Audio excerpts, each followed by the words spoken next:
Queridos irmãos, graça e paz a todos. Mais uma vez, aqui estamos para estudarmos a bibliologia, a nossa matéria de estudo desta feita. Eu gostaria de convidar-lhes, antes de mais nada, para orarmos a Deus, falarmos com Ele, para que a nossa aula seja uma bênção no nome de Jesus. Ore comigo, onde você estiver. Querido Deus e Pai, no nome santo de Jesus Cristo, nós queremos te glorificar, te adorar, bendizer o teu santíssimo e excelso nome. Pedir também que o Senhor abençoe a cada um dos teus filhos que estão assistindo, que estão estudando conosco esta matéria, essa disciplina de tão grande importância para todos nós, principalmente aqueles que amam a tua palavra e que a estudam como teologia. Senhor, seja conosco, no nome de Jesus. Amém. Meus queridos e queridas, nesta aula nós vamos tratar de alguns assuntos de suma importância para nosso crescimento em bibliologia. Eu gostaria de iniciar falando um pouco sobre a questão da introdução à Bíblia. A bibliologia, o próprio termo já está dizendo, bibliologia, são dois termos em um só, formando uma palavra. Biblio vem de biblos e de biblion. No grego, a palavra biblion, ela significa coleção de pequenos livros. E quando nós temos a palavra logia, você já deve saber muito bem, a palavra logia também vem do grego, e ela tem vários significados. É o logos. A logia pode significar estudo, pode significar tratado, pode significar discurso racional, dentre outros assuntos. Mas o significado que nós vamos escolher é o mais comum, estudo. Então, bibliologia é o estudo da Bíblia. Mas não confunda bibliologia como o estudo da interpretação da Bíblia. Muita gente acaba caindo neste erro, achando que a bibliologia vai tratar sobre a interpretação da Bíblia.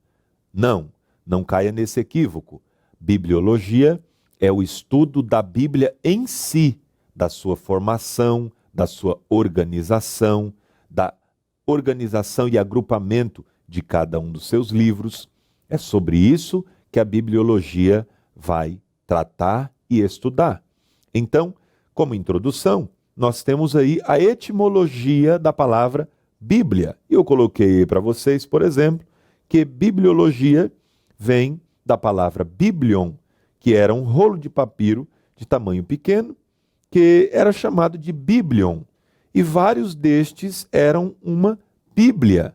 Daí vem o nosso termo, que conhecemos tão bem, Bíblia, de onde se deriva outros termos também, bibliografia, bibliologia, biblioteconomia, bibliófilo. Então, nós temos aí vários termos que são relacionados da palavra e da composição da palavra biblion. A Bíblia também é conhecida como escrituras sagradas. Por exemplo, no nosso material, nós temos aí a questão de vários nomes que a Bíblia recebe na própria Bíblia. Nós vamos encontrar, por exemplo, o nome Escrituras em Mateus 21 e 42. Vamos encontrar Sagradas Escrituras em Romanos 1, 2. Vamos encontrar Livro do Senhor em Isaías 34, 16. Vamos encontrar também o termo A Palavra de Deus em Marcos 7, 13 e Hebreus 4, 12. E também Oráculos de Deus em Romanos capítulo 3, versículo 2. Ora, se a Bíblia é a palavra de Deus escrita, então é de extrema importância para nós o estudo e o exame de todos os escritos nela contidos. Já parou para analisar sobre isso? Se a Bíblia é a palavra de Deus, logo, usando a lógica, nós temos que conhecê-la, estudá-la. E para estudar a Bíblia, precisa-se de afinco, de esmero, de perseverança, porque a Bíblia, você já percebeu, não é um livro pequeno, é um livro grande. Na verdade, é um conjunto de livros, é o agrupamento de 66 livros que são chamados de a Palavra de Deus, ou Bíblia, ou Escrituras, ou oráculos divinos. São vários adjetivos que nós temos para a Bíblia Sagrada, e todos eles são aceitáveis e usuais em nosso dia a dia. Vejam aí o que diz o teólogo Antônio Gilberto com respeito à Bíblia, no livro A Bíblia através dos séculos. Ele diz assim: a necessidade desse estudo é que, sendo a Bíblia um livro divino, veio a nós por canais humanos, tornando-se assim divino-humana, como também é a palavra de Deus viva, Cristo, que, para que o homem pudesse entendê-la, fez com que ela se tornasse escrita a todos nós. Portanto, pela Bíblia, Deus fala em linguagem humana. Eu sei que você já deve ter notado que uma das objeções que os céticos, que os ateus, que aqueles que não creem na Bíblia como palavra de Deus fazem, que é exatamente a questão da Bíblia ter sido escrita por homens. É lógico, se a Bíblia é um livro para humanos, ela só poderia ser escrita por humanos. É claro que a autoria é única, é divina, mas os livros foram escritos por inspiração por homens de Deus que tiveram comunhão com Deus, vivência com Deus, experiências com Deus, para que pudessem transmitir a nós revelações que mudarão e que mudariam a nossa vida por completo. Então a Bíblia, ela é este livro fantástico que tem este poder e essa dimensão de alcance em todas as eras, em todas as épocas, porque além de ser um livro muito antigo, ela é um livro extremamente atual. Ela é antiga, não é velha. Antiga no sentido de ter muito tempo de existência, não antiga no sentido de ser algo que não se utiliza mais. Como eu disse na primeira aula, a aula introdutória, a Bíblia nunca se tornará um livro antigo ou um livro obsoleto. Ela sempre será a atualíssima palavra de Deus para as nossas vidas. Mas veja que a Bíblia, sendo um livro singular, ela tem 40, olha que coisa interessante, cerca de 40 autores, 40 homens que foram usados poderosamente por Deus, através do Espírito Santo, para comunicarem a verdade divina por escrito.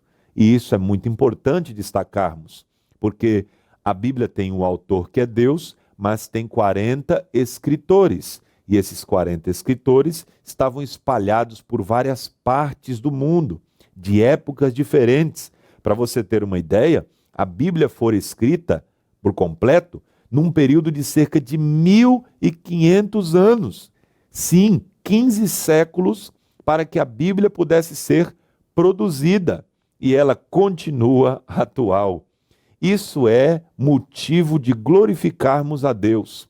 Eu gostaria até de convidar você para que você colocasse toda a sua atenção nisso que nós vamos estudar agora.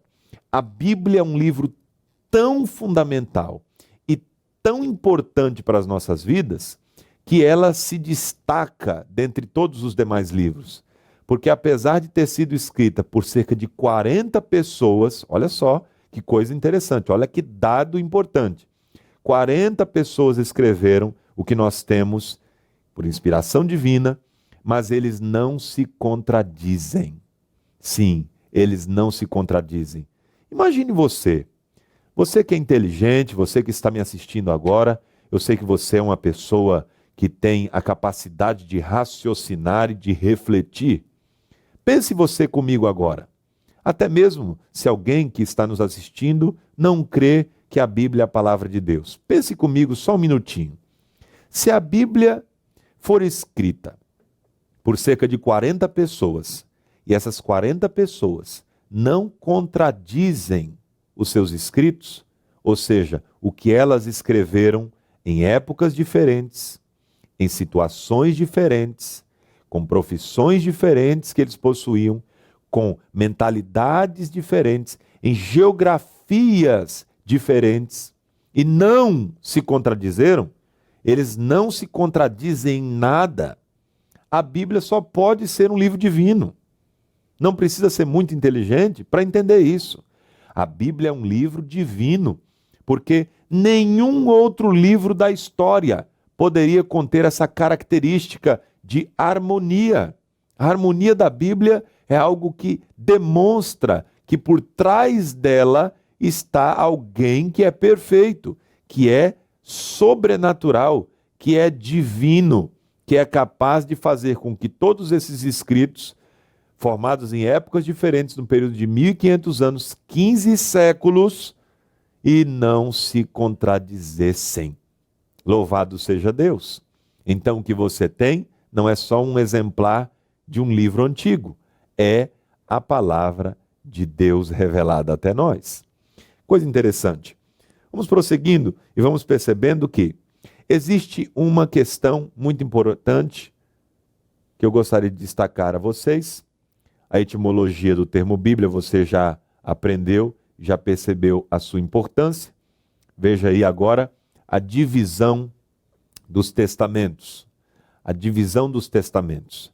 Em primeiro lugar, quando nós falamos de testamentos, eu gostaria de frisar que a palavra testamento, na Bíblia, ela não tem o sentido usual dos nossos dias.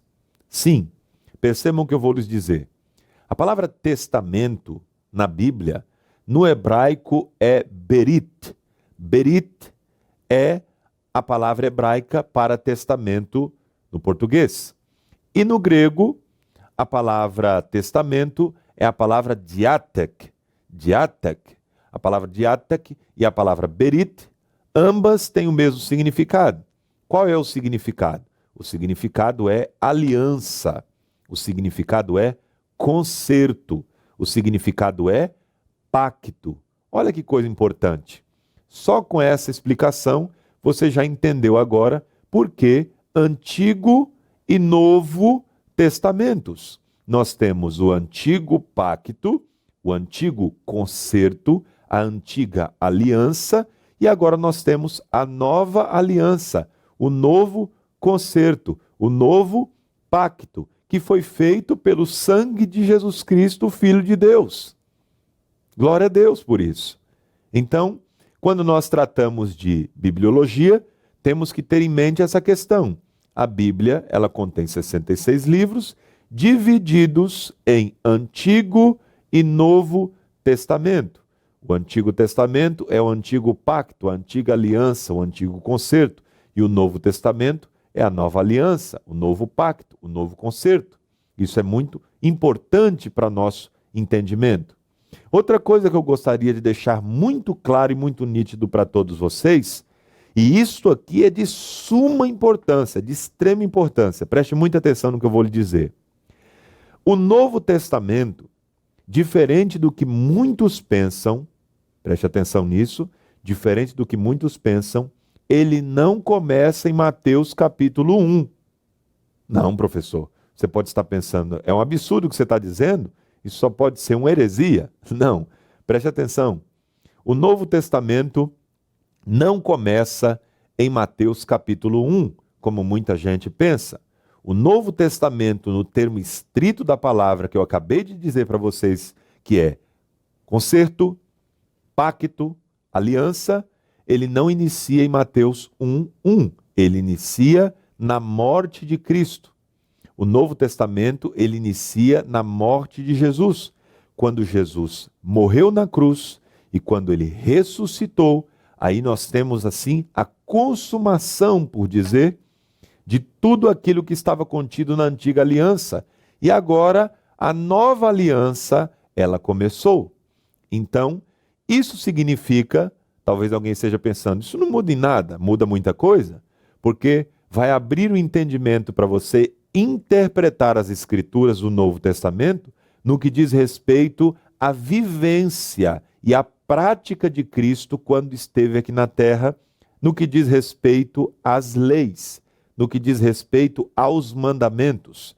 Tem muita gente que se pergunta assim: professor, será que Jesus guardou o sábado? Será que Jesus guardou os mandamentos? E isso é algo muito óbvio, porque quando você entende isso que eu acabei de lhe dizer, lhe ensinar, que o Novo Testamento ele começa quando Cristo compadece-se de nós e falece na cruz, ele se entrega por nós, ele, o Cordeiro que desceu do céu, ele morre na cruz, derrama o seu sangue, faz o novo pacto, é ali que inicia o Novo Testamento. Isso implica em dizer que quando Jesus esteve aqui na terra como homem, ele, antes da sua morte, viveu no que nós chamamos de antiga aliança. E se ele viveu na antiga aliança, é claro, é óbvio, é nítido, é perpícuo que ele viveu, sim, na lei. Ele viveu debaixo da lei. Portanto, como judeu, ele cumpriu a lei. Então ele guardou o sábado, ele se circuncidou e fez com que toda a antiga aliança fosse cumprida. Por isso que Paulo vai dizer para nós, lá em Romanos capítulo 10, que o fim da lei é Cristo. Sim, exatamente. O fim da lei é Cristo. Jesus, ele veio não para abolir a lei, mas ele veio para cumprir a lei. Ele viveu sob a lei, cumpriu a lei e trouxe a nova aliança, o novo pacto para todos nós. Então a divisão dos testamentos, ela é muito importante para todos nós nesse sentido. O Antigo Testamento, ele tem as suas subdivisões. Vamos acompanhar comigo? Percebam aí. As subdivisões, acompanhando na sua tela, do Antigo Testamento, ela se dá dessa maneira. Em primeiro lugar, nós temos a lei. Sim, em primeiro lugar, nós temos o que nós chamamos de lei. E o que é a lei? A lei são os escritos de Moisés, o que nós chamamos de Pentateuco em grego, penta, 5, teucos, rolos, os 5 primeiros rolos da Bíblia, porque livro na Bíblia, no original, é chamado de rolo, tendo em vista que não tínhamos livros como estes que temos agora em forma de códex, coisa que nós falaremos adiante. Então, o Antigo Testamento inicia-se com a primeira subdivisão, que é a lei, os 5 livros escritos por Moisés, chamado em hebraico de Torá. Gênesis, Êxodo, Levítico, Número e Deuteronômio. São esses 5 livros que compõem o que nós chamamos de lei. Alguns estudiosos da lei judaica, como o grande rabi chamado Maimônides, ele, estudando a lei, estudando o Pentateuco, a Torá, ele desenvolveu um sistema e, acreditando nisso, ele dividiu as leis em 613 mandamentos. 613 mandamentos em todo o texto que nós conhecemos como lei, Torá ou Pentateuco. Essa é a primeira divisão que nós conhecemos da Bíblia, a divisão no Antigo Testamento e a sua subdivisão chamada de lei. A segunda parte do Antigo Testamento é chamada de história. A parte histórica, ela é composta de 12 livros, que vão de Josué até Ester, e ocupam-se da história de Israel, dos seus vários períodos, a teocracia sob juízes, a monarquia sob Saul, Davi e Salomão, que é a época dos reis, a divisão da Síria, a questão dos reinos, do cativeiro, contendo o relato dos reinos de Judá, de Israel, este levado cativo para a Assíria, em 722 aproximadamente antes de Cristo, e aquele para a Babilônia, que foi o caso de Judá. Também trata do pós-cativeiro, e os livros que estão depois do cativeiro, em ordem cronológica, são exatamente os livros que tratam da reconstrução do templo do Senhor. Ageu, Zacarias, Neemias, Esdras, são livros pós-cativeiro. Malaquias, são livros que são depois do exílio babilônico. São livros da história. Outra parte também é chamada de poesia. Esses livros, divididos por grupos, como nós estamos fazendo aí, lei, como nós já vimos, depois nós vimos a história e agora a questão dos livros poéticos. Quais são os livros poéticos? São 5, que vão de Jó a Cantares de Salomão. São chamados de poéticos, não porque sejam cheios de imaginação e fantasia, é importante relatar isso, mas devido ao gênero, ao conteúdo, isso na linguagem hebraica, na descrição do texto hebraico, essa linguagem chamada linguagem poética, que nada tem a ver com as poesias da língua portuguesa, nossa língua, nosso idioma, mas na língua hebraica, esses livros são livros chamados de poéticos. Eles têm uma beleza, um encantamento, uma forma de se escrever, uma linguística diferenciada. Por isso são chamados de livros poéticos. E por último, nós temos a última divisão dos livros do Antigo Testamento, da Antiga Aliança, chamado de profecias ou livros proféticos. Quais são os livros proféticos do Antigo Testamento? Eles são divididos em 2 partes. Os profetas maiores, Isaías a Daniel, são 5, e os profetas menores, que vão de Oséias a Malaquias, são chamados de os 12 profetas, os profetas menores.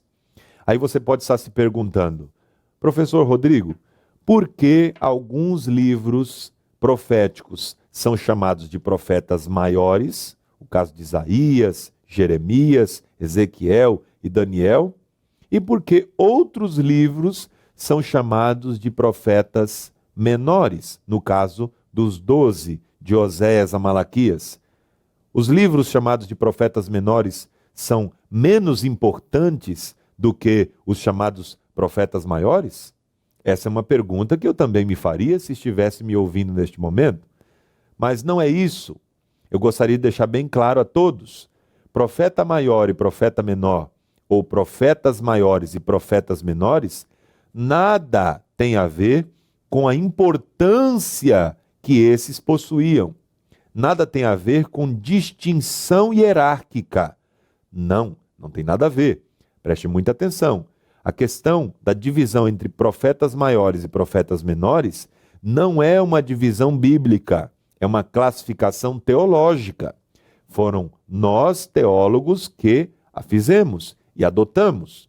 Então, essa classificação ela é meramente didática. Ela nada tem a ver com a questão de hierarquia dos profetas, dizer que Isaías foi mais importante do que Malaquias, ou dizer que Ezequiel foi mais importante do que Joel e vice-versa.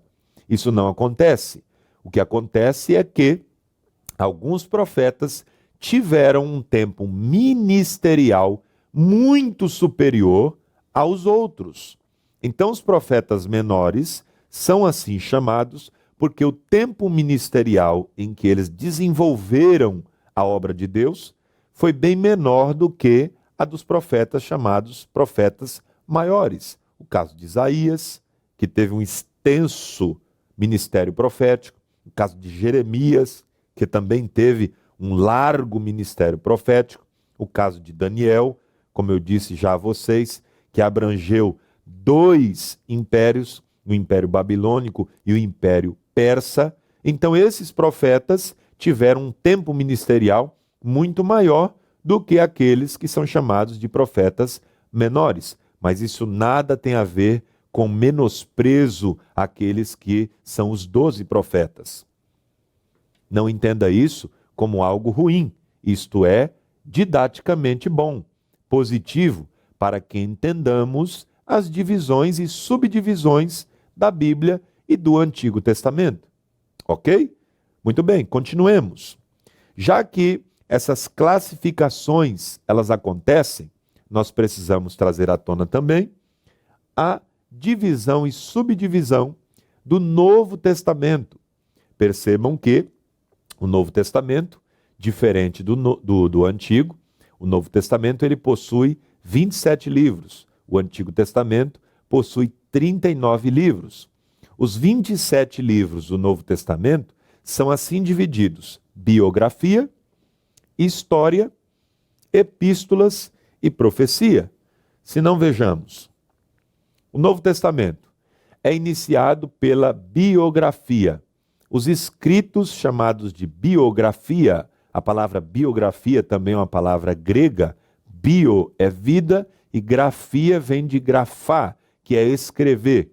Então isso significa que biografia é a história de uma vida contada, escrita. É a história de uma vida escrita, ou uma vida escrita. É a vida de uma pessoa que foi relatada por alguém. Então nós temos 4 relatos sobre a vida de uma pessoa, introduzindo o Novo Testamento. Quem é essa pessoa? Jesus Cristo. O centro da Bíblia, o tema central da Escritura Sagrada. Quando nós tocamos nos evangelhos, e eu gosto de destacar muito bem isso, que quando nós falamos de evangelhos, no plural evangelhos, nós, na verdade, estamos pronunciando a palavra evangelhos mentalmente entre aspas, porque só existe um evangelho, que é o evangelho de Jesus Cristo. E se é apenas um evangelho, ele foi escrito, então, por 4 evangelistas. São eles Mateus, Marcos, Lucas e João. Outra coisa muito boa de se destacar é que, dentre esses 4 evangelistas, apenas 2 deles faziam parte do grupo dos 12. Sim, percebam o que eu vou lhes dizer. Dentre os 12, apenas alguns são evangelistas, biógrafos de Jesus. Dentre esses 4 que eu citei agora para vocês, Mateus, Marcos, Lucas e João, somente 2 faziam parte do grupo dos 12, que eram Mateus e João. Marcos e Lucas não faziam parte do grupo dos 12. É até interessante que quando você pergunta para uma pessoa, para que ela possa te responder quais são os 12 apóstolos de Jesus, ou quando você pergunta para alguém, diga para mim qual o nome dos 12 discípulos de Jesus, e a maioria das pessoas começa assim, Mateus, Marcos, Lucas, João. Então, em 4 ela já errou 2, 50%. Por quê? Porque se acredita que esses 4 evangelistas também compunham, faziam parte, estavam inseridos no grupo dos 12, mas eles não estavam. Apenas Mateus e João faziam parte do grupo dos 12. Inclusive, é bom também salientarmos que Tiago e João eram irmãos, e Pedro e André também eram irmãos. Então, dentre os 12, nós temos 2 duplas de irmãos ali, que também eram pescadores. Olha que coisa maravilhosa. Nós temos 2 duplas de irmãos que eram pescadores e que se tornaram discípulos diretos de Jesus. Aí você deve estar se perguntando, mas professor, e o que dizer então de Marcos e Lucas? Se eles não eram discípulos diretos de Jesus, como que eles aparecem no cenário e agora estão descrevendo a história e a biografia de Jesus? É agora que eu te respondo. Marcos era discípulo direto de Pedro, o Simão, nosso querido irmão Quefas, Pedro. Ele era um discípulo direto de Pedro, aprendeu com Pedro, foi instruído por Pedro e, através dos ensinamentos de Pedro, ele teve todo esse conhecimento a respeito de Cristo. É claro que existem várias vertentes teológicas que vão afirmar que Marcos não teve testemunha ocular de Jesus, não andou com Jesus, mas que ele ficou sabendo de todas essas informações por intermédio das mensagens, das pregações que Pedro efetuava. E Lucas, então, professor? Como explicar a questão de Lucas sendo também um dos evangelistas e, posteriormente, o escritor do livro dos mais importantes do Novo Testamento, que é o livro dos Atos dos Apóstolos, a história da igreja cristã primitiva. Lucas era discípulo direto de Paulo. Exatamente isso. Lucas era discípulo direto de Paulo, enquanto Marcos era discípulo de Pedro. Isso não desmerece em nada os seus relatos. Eles foram também inspirados por Deus para descreverem aquilo que Deus queria que eles descrevessem.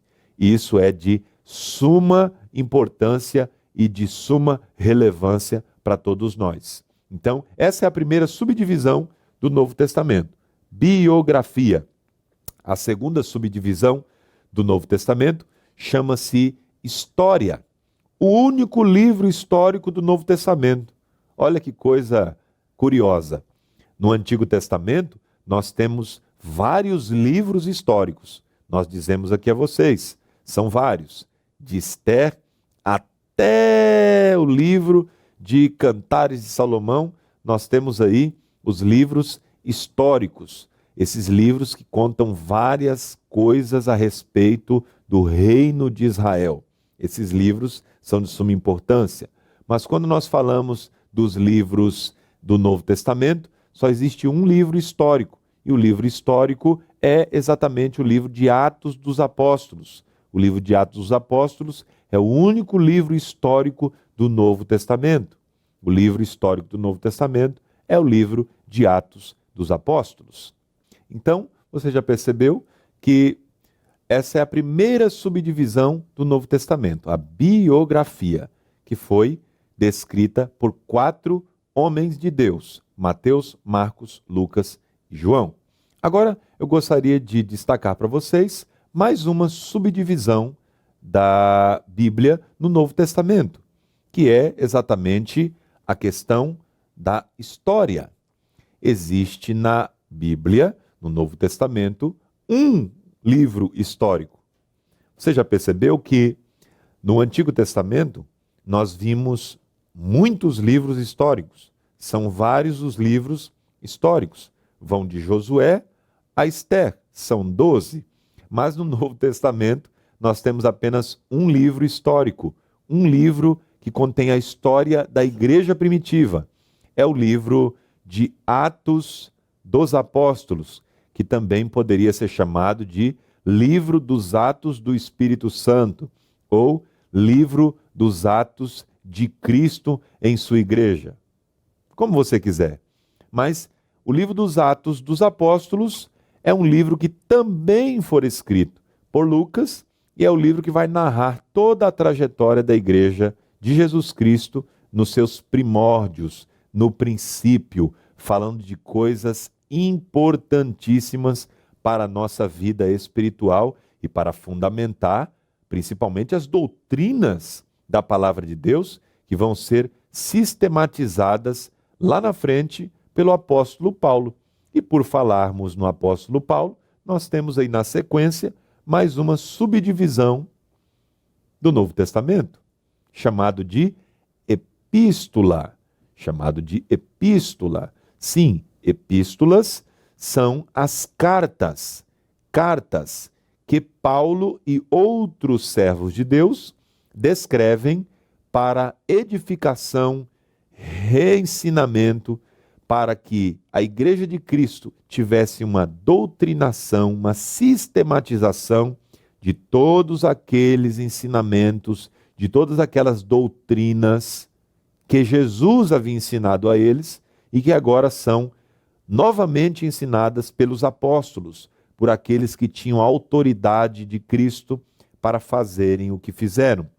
Então, no que diz respeito às epístolas, nós temos aí as epístolas que são 21 epístolas. São elas divididas assim. São 9 dirigidas às igrejas, de Romanos a 2 Tessalonicenses. 4 são dirigidas a indivíduos, 1 Timóteo, 2 Timóteo, Filemão e Tito. E uma é dirigida aos hebreus cristãos. 7 são dirigidas a todos os cristãos, né? São aquelas chamadas de epístolas gerais ou epístolas universais, que são Tiago, Pedro, João e Judas. Lembrando que nós temos 2 epístolas de Pedro, 3 epístolas de João e uma epístola de Judas e uma epístola de Tiago. E elas são dirigidas às igrejas de maneira geral, para o conteúdo doutrinário ser exemplificado e especificado de maneira organizada, lógica e sistemática das doutrinas que Jesus havia ensinado quando aqui esteve na terra e também aquelas que ele revelou ao apóstolo Paulo e também aos seus outros apóstolos. E são extremamente importantes para toda a nossa vida cristã. Sim, são essas que vão trazer à tona a questão da teologia. Paulo é o grande teólogo do Novo Testamento, aquele que Deus usou para organizar, para colocar em ordem todas as doutrinas que nós conhecíamos por intermédio de Cristo, mas agora estão de maneira muito mais ampla e muito mais abrangente no conteúdo do Novo Testamento, sendo abordadas de maneira específica para o nosso enriquecimento espiritual e para que o nosso conhecimento seja aumentado cada vez mais. Lembrem-se que Deus levantou o apóstolo Paulo para ser o pregador, o profeta, o homem levantado como apóstolo para pregar aos gentios. Quem são os gentios? Na Bíblia, a palavra gentios se refere às nações, ou seja, os estrangeiros. Em outras palavras, aqueles que não são judeus. Os não-judeus, na Bíblia Sagrada, principalmente no Novo Testamento, são chamados de gentios. Os gentios não são aqueles que são educados, como alguém pensa. Gentios ali se refere às pessoas que não são de descendência ou de ascendência judaicas. Temos aí adiante mais uma divisão do Novo Testamento. A última subdivisão do Novo Testamento é chamada de profecia. E mais uma vez eu volto a dizer-lhes, como no Antigo Testamento nós temos diversos livros proféticos, inclusive aquela separação de profetas maiores e profetas menores, no Novo Testamento nós não temos essa separação e nem essa classificação. E por um motivo óbvio, só existe um livro profético no Novo Testamento, o que você conhece muito bem, chamado de Apocalipse, o livro da revelação, o livro que vai colocar à tona tudo aquilo que está relacionado ao futuro dos salvos, dos não salvos, relatando sobre a segunda vinda de Cristo, a grande tribulação, o milênio, a questão do juízo final, Nova Jerusalém e também o novo céu e da nova terra. Um livro muito atraente que, infelizmente, muitas pessoas cometem um erro gravíssimo em começarem a estudar a Bíblia exatamente pelo livro do Apocalipse. Vou deixar aqui um conselho para você, como professor: não faça isso. Se você quer conhecer a Bíblia, não faça isso. Você nunca pode, em nenhuma instância, pelo menos eu não conheço ninguém que estude um livro que não seja a Bíblia pelo seu fim. É uma coisa ilógica, é uma coisa absurda. Você nunca pode estudar o livro pela sua conclusão. E o Apocalipse nada mais é do que a conclusão da palavra de Deus, o fechamento de todos os fatos profetizados desde o Gênesis até o último, que é exatamente o livro do Apocalipse. Portanto, cuidado, quando for estudar a palavra de Deus, comece do início, comece do começo, vá de Gênesis ao Apocalipse, pois um grande teólogo que se preze não pode ter um conhecimento raso das Escrituras, não pode conhecer as Escrituras pelas citações dos livros que falam sobre ela. O verdadeiro teólogo tem que ter lido a Bíblia diversas vezes de maneira geral, todos os seus livros. Isso não é suficiente. Todos esses livros agora, depois de serem lidos, todos, especificamente falando, devem agora ser analisados. Todos eles devem ser analisados um a um. É claro que isso leva tempo, isso leva muito desempenho para ser feito, mas deve ser feito.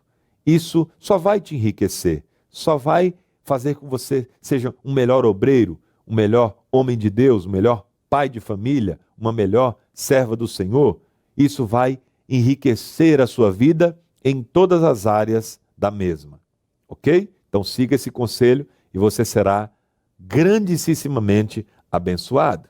É isso que eu gostaria que você ficasse na reflexão durante a aula de hoje. E na próxima aula falaremos sobre esse tema maravilhoso, a importância da Escritura, a importância da escrita na palavra de Deus. Então, te aguardo na próxima aula. Que o Senhor Deus te abençoe e te guarde onde quer que você esteja nos acompanhando. Shalom.